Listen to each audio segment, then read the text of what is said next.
algunos a nivel estatal, por cuanto hace a todo el respeto que se debe tener en materia de derechos humanos, a todo el andamiaje que se debe de construir. También hay que decir que México se encuentra en los últimos años en una crisis de respeto a los derechos humanos, que hemos tenido casos muy graves de violación a los derechos humanos en nuestro país que nos preocupan, que sin duda alguna nos han ocupado en el Senado para poder construir, pero para nosotros es fundamental también saber cuál es la opinión de ustedes, cómo es visto México desde la Corte Interamericana de Derechos Humanos y y cuáles son los caminos que debemos de seguir. Tomo de presidente de la Corte, pues de manera muy puntual, y me parece muy importante y coincidiendo, el hecho de que la Corte Interamericana debe llegar más a los ciudadanos, que sigue siendo hoy vista, o más bien no es vista dentro de los derechos que puede tener una persona de acceso a la justicia o garante de los mismos, y coincido mucho en que esta visión de una corte cercana a los ciudadanos, que pueda ser, como decía usted, pues un tribunal nacional, creo que debe ser visto desde este punto de vista. Me parece fundamental que el Senado en México tenga un respaldo importante para la crisis financiera que está hoy viviendo la Corte Interamericana. Para nosotros, y sobre todo desde la Comisión de Justicia, son fundamentales las directrices que la Corte Interamericana de los Derechos Humanos ha hecho en diferentes ocasiones, en diferentes casos, y que han marcado precedentes paradigmáticos en la elaboración de muchos de nuestros marcos normativos, principalmente por cuanto hace el nuevo sistema de justicia penal en nuestro país, que entró en vigor apenas el 18 de junio del 18 de junio, perdónenme. Se llevó a cabo la elaboración de algunos instrumentos en este Senado, como el Código Nacional de Procedimientos Penales, la Ley Nacional de Ejecución Penal, con base en directrices tomadas precisamente de la jurisprudencia de la Corte Interamericana.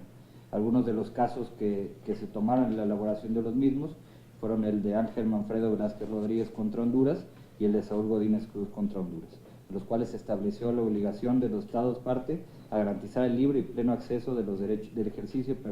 de los derechos reconocidos en la Convención a toda persona sujeta a su jurisdicción. Y por otro lado, el caso Radilla Pacheco, en el que además de que estas pautas nos sirvieron para establecer un nuevo paradigma de la jurisdicción constitucional en el país, también sirvieron para la elaboración de dictámenes y documentos normativos, como la Ley General contra la Tortura y Tratos Crueles, Inhumanos y Degradantes, que se encuentra basada en el contenido del párrafo 153, y el Código Nacional de Justicia Militar y Código Militar de Procedimientos Penales, que sin duda alguna han venido a darle un viraje a todo el sistema de justicia castrense en México. Y yo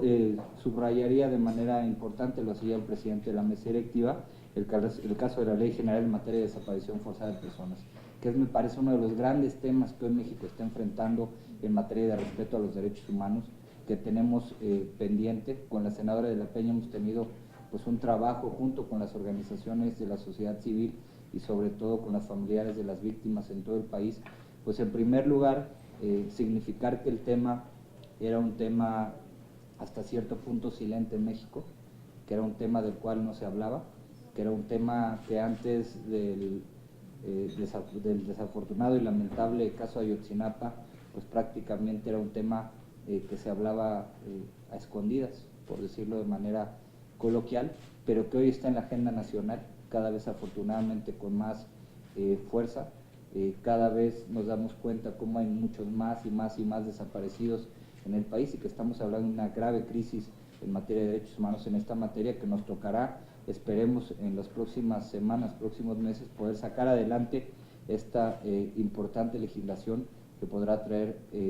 pues a muchas personas, a miles de personas que hoy buscan a sus seres queridos,